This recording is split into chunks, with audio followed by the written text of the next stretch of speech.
नमस्कार दोस्तों, स्वागत है आपका हमारे एजुकेशन चैनल एजुकेशन पॉइंट में। आज हम लेके आए हैं उत्तराखंड सामान्य ज्ञान वन लाइनर भाग 7। ये जो टेस्ट सीरीज है आपके आगामी जो परीक्षाएं हैं पीसीएस, पुलिस, पटवारी, आरओ, एडीओ और अन्य जो भी यूकेपीएससी और यूकेएसएससी के जो एग्जाम्स हैं उसके लिए लाभदायक होंगे। तो शुरू करते हैं आज का ये सीरीज। शुरू करते हैं आज का वन लाइनर। प्राग ऐतिहासिक काल।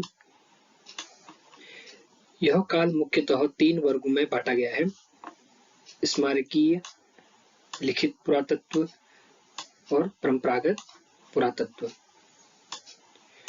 स्मारकीय में स्मारक से संबंधित जो काल के स्मारक हैं उनसे जो जानकारी प्राप्त होती है, और लिखित पुरातत्व जो लिखित लेख मिलते हैं जिनसे कि हमें पूर्व की जानकारी मिलती है, और परंपरागत के अंतर्गत जो परंपराएं चल रही हैं, जो रीति रिवाज हैं, उनसे जो सूचना मिलती है वो इसके अंतर्गत आती है। थापली उत्खनन।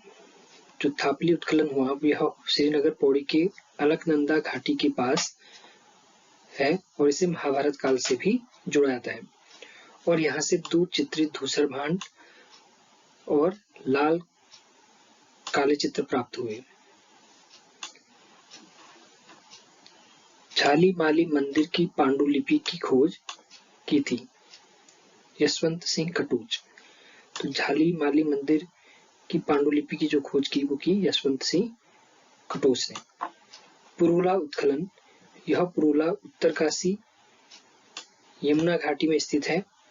यहाँ से भी लाल व काले रंग के बर्तन प्राप्त हुए हैं, और पुरुला उत्खनन में जो काले रंग के जो आलेख प्राप्त हुआ था उसकी लिपि थी शंख लिपि।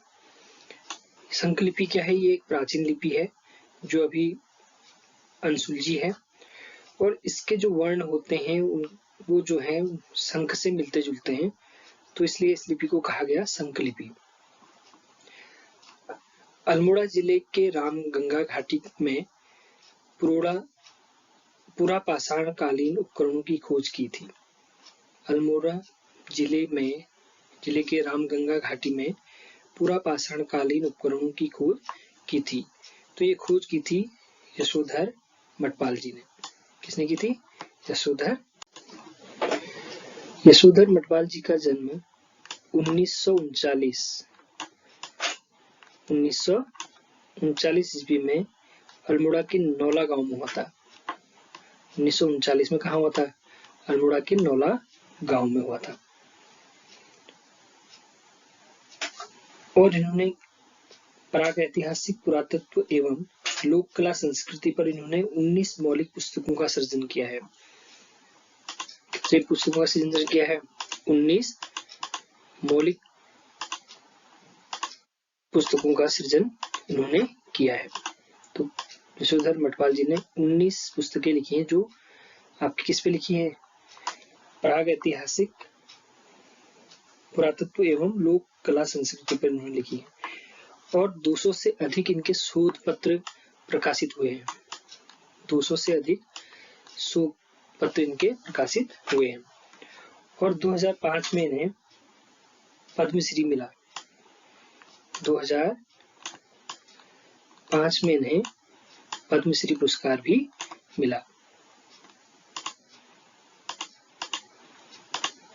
तो रामगंगा घाटी में जो पूरा पाषाणकालीन जो उपकरणों की खोज की थी वो यशोधर मटपाल जी ने की थी।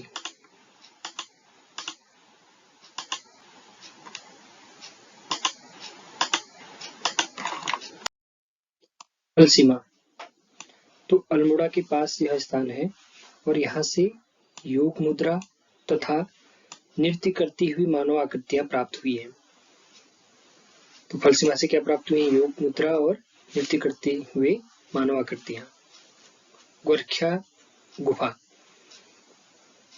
चमोली जिले के अलकनंदा नदी के किनारे डूंगी गांव के पास इसकी खोज हुई है, और इसकी खोज जो है राकेश जोशी ने की है। तो इसकी खोज का जो श्रेय जाता है वो राकेश जोशी जी को जाता है। किमनी गांव सैलासराय। तो किमनी गांव सैलासराय जो है चमोली के पिंडर घाटी में स्थित है और यहाँ हथियार, पशुओं आदि के सफेद चित्र प्राप्त हुए हैं। पेटसाल अल्मोड़ा के पेटसाल व पूनाकोट गांवों के बीच स्थित है। पिथौरागढ़ वाली रूट पे अगर हम आगे चलें, लखुडियार से आगे जाने के बाद एक स्थान आता है जिसका नाम है पेटसाल, और पेटसाल और पूनाकोट गांवों के बीच स्थित कफरकोट से नृत्यरत मानव आकृतियां प्राप्त हुई हैं जो कि कत्थई रंग में है। किस रंग में है? कत्थई रंग में रंगी हुई है। लखुडियार अल्मोड़ा जनपद से 20 किलोमीटर दूर बाड़ेसिना मार्ग पर सुयाल नदी के दाएं तट पर स्थित सैलासराय है, जो सुयाल नदी के तट पर है, और इसकी खोज एमपी जोशी ने 1968 में की थी। और डॉक्टर यशवंत सिंह कटोच कहते हैं कि ये जो सैलासराय है ये एक चित्रित सैलासराय पेंटेड रॉक शेल्टर है जो मध्य हिमालय की पहाड़ियों में प्रागैतिहासिक जो गुहा चित्र है या गुफा चित्र है उनमें ये पहली खोज थी, ये कहते हैं यशवंत सिंह कटोच जी। और इस सैलासराय में हाथों में हाथ डालकर नृत्य करते हुए मानव समूह मिलते हैं और इस तरह की जो चित्र है यहाँ देखने को मिलते हैं। ये वहाँ की जो पेंटिंग है उस दीवारों की, गुफाओं की, इस तरीके की पेंटिंग अभी काफी समय के बाद हल्की धुंधली हो गई है। तो इस तरीके का जो सैलासराय प्राप्त होता है लखुडियार से। मल्लारी गुफा, ये चमोली जिले के सुदूर तिब्बत सीमा के पास मल्लारी गांव में स्थित है और यहाँ से नर कंकाल, मिट्टी के बर्तन, जानवरों के अंग व 5.2 किलो सोने का मुकुट प्राप्त हुआ। और इसकी खोज जो है 2002 में गढ़वाल विश्वविद्यालय के शोधकर्ताओं ने किया। हुडली, यहाँ नीले रंग के शैल चित्र प्राप्त हुए हैं। जो हुडली नामक स्थान है यहाँ नीले रंग के शैल चित्र प्राप्त हुए, उत्तरकाशी में स्थित है। बनकोट, पिथौरागढ़ के बनकोट क्षेत्र से तांबे की 8 मानव मूर्तियां प्राप्त हुई हैं। रामगंगा घाटी चकुटिया जो क्षेत्र है अल्मोड़ा जिले का, तो वहां से पाषाणकालीन शवागार और कप मार्क्स प्राप्त हुए हैं। आद्य ऐतिहासिक काल, जैसे पौराणिक काल भी कहा जाता है।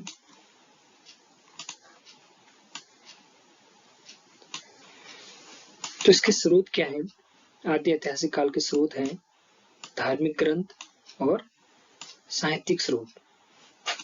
और उत्तराखंड का प्रथम उल्लेख जो है ऋग्वेद में मिलता है। उत्तराखंड का प्रथम उल्लेख ऋग्वेद में मिलता है और ऋग्वेद में उत्तराखंड को कहा गया है देवभूमि या मनीषियों की भूमि से कहा गया है। और सबसे प्रथम उल्लेख जो मिलता है वो ऋग्वेद में मिलता है। ऐतरेय व ब्राह्मण ग्रंथों में इसे उत्तर कुरु नाम दिया गया है। ऐतरेय ब्राह्मण ग्रंथों में इसे उत्तर कुरु कहा जाता है और ब्राह्मण ग्रंथ में उत्तराखंड के लिए बद्रीनाथ नाम दिया गया है। और वर्तमान कुमाऊं क्षेत्र जो है पूर्व में इसे मानस खंड के नाम से जाना जाता था और वर्तमान जो गढ़वाल क्षेत्र से केदारखंड नाम से जाना जाता था। और ये जो उल्लेख मिलता है वो स्कंद पुराण में मिलता है। मानस खंड अर्थात कुमाऊं जो क्षेत्र है वह केदारखंड, जिसे हम गढ़वाल कहते हैं, को विभाजित करने का जो काम करता है वो है नंदा देवी पर्वत। तो नंदा देवी पर्वत इसकी सीमा बनाती है और उसको डिवाइड करती है, कुमाऊं और गढ़वाल को आपस में डिवाइड करने का काम करती है। बौद्ध साहित्य के पाली भाषा के ग्रंथों में उत्तराखंड के लिए हिमवंत शब्द का प्रयोग किया गया है। जो बौद्ध साहित्य है और पाली भाषा के जो ग्रंथ हैं उनमें इसको उत्तराखंड को हिमवंत नाम से संबोधित किया गया है। कुमाऊं का सर्वाधिक उल्लेख स्कंद पुराण के मानस खंड में मिलता है।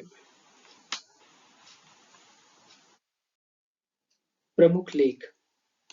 तो राज्य के विभिन्न स्थलों से कई प्रकार के शिलालेख, मंदिर लेख, ईंट लेख, त्रिशूल लेख, ताम्रपत्र लेख आदि ऐतिहासिक लेख मिले हैं जो निम्नलिखित हैं। लाखामंडल प्रशस्ति में कितने राजाओं का वर्णन मिलता है? तो लाखामंडल प्रशस्ति जो है उसमें 12 राजाओं का वर्णन मिलता है। और लाखामंडल अभिलेख जो है वो राजकुमारी ईश्वरा का है। लाखामंडल अभिलेख जो है किसका है? राजकुमारी ईश्वरा का। अशोक का कालसी अभिलेख कहाँ से मिला? अशोक का कालसी अभिलेख देहरादून से प्राप्त हुआ।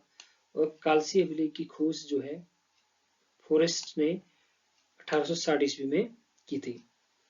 तो अशोक का जो ये अभिलेख है उसने अपने राज्य की उत्तरी सीमा पर ईसा पूर्व 257 में कालसी देहरादून में जो टॉन्स और यमुना के संगम पे है वहां स्थापित किया।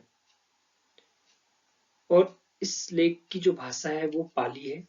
पाली भाषा में ये लेख लिखा है। और इस अभिलेख में अशोक की यह घोषणा है कि उसने कहा था कि राज्य में हर स्थान पर मनुष्यों एवं पशुओं की चिकित्सा की व्यवस्था कर दी है। इससे लोगों में हिंसा को त्यागने तथा हिंसा को अपनाने की बात की गई थी। और कालसी अभिलेख में यहाँ के निवासियों को पुलिंद कहा गया और इस क्षेत्र के लिए अपरांत शब्द को प्रयुक्त किया गया। मूर्ति पीठिका लेख कहाँ से मिला? तो मूर्ति पीठिका लेख देवलगढ़ तथा कुलसारी से मिला। त्रिशूल अभिलेख कहाँ से प्राप्त हुए? त्रिशूल अभिलेख गोपेश्वर तथा बाणाहाट से प्राप्त हुए। कुषाणकालीन मुद्राएं प्राप्त हुई। कुषाणकालीन मुद्राएं मुनि की रेती और सुमाड़ी से प्राप्त हुए। ईंटों पर उत्कीर्ण लेख प्राप्त हुए। नैनीताल तथा बाणावाला देहरादून से प्राप्त हुए। मंदिरों पर उत्कीर्ण लेख गोपेश्वर, काली मठ, केदारनाथ मठ आदि से प्राप्त हुए। गुफाओं पर उत्कीर्ण लेख देवप्रयाग, वामन गुहा तथा कल्पनाथ में गुहाओं के अंदर की दीवारों पर से प्राप्त हुए। मुद्रा लेख कहाँ से प्राप्त हुए? मुद्रा लेख मोरध्वज स्फूर्त से प्राप्त हुए हैं। बालेश्वर ताम्रपत्र किसका है? बालेश्वर ताम्रपत्र क्रांचल देव का है। और पांडुकेश्वर ताम्रपत्र किसका है? कत्यूरियों का, कतुरी शासकों का पांडु। आशा करते हैं आप आज का ये वन लाइनर सीरीज आपको पसंद आया होगा और ये आपके आगामी प्रतियोगी परीक्षाओं में लाभदायक सिद्ध होगा। और हमारे इस चैनल में बने रहने के लिए आपका धन्यवाद।